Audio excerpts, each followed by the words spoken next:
মাটিতে দেবে গেছে পাকা ভবন, সামনের ফাঁকা মাঠে খেলাধুলা করছে স্থানীয় কিশোররা।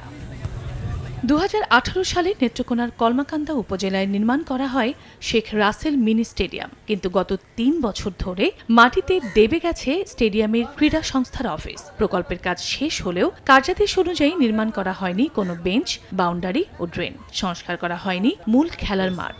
বিকল্প না থাকায় অসমান্তরাল মাঠেই খেলাধুলা করছে উপজেলার তরুণরা। শিগগিরই পরিকল্পনা অনুযায়ী পূর্ণাঙ্গ স্টেডিয়াম নির্মাণের দাবি এলাকাবাসীর। কলমাকান্দার কোনো মাঠ নেই, একটি মাঠ, তারপরে এটা ঠিক মতন পরিচর্যা হয় না। তো একটা মাঠ যদি ভালো না থাকে তাহলে এখানে আমরা খেলবো কিভাবে? মাঠটা যদি দুই পাশ দিয়ে বাড়ায় দেয় তাহলে দেখা যাচ্ছে যে ওরা ভাগ ভাগ করে খেলতে পারতো।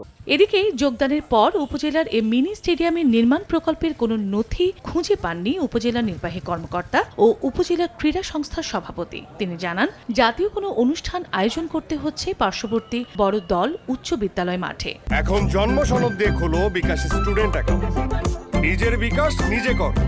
এই মাঠকে ক্রীড়ার জন্য বা খেলাধুলার জন্য আমি এটাকে আবারও আমরা করতে পারি, উপযুক্ত করতে পারি, সেই লক্ষ্যে আমরা চেষ্টা করে যাচ্ছি।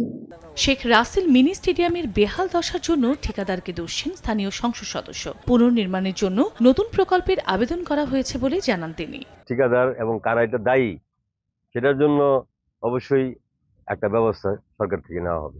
কলমাকান্দা উপজেলায় শেখ রাসেল মিনি স্টেডিয়াম নির্মাণে ব্যয় হয় 56 লাখ টাকা।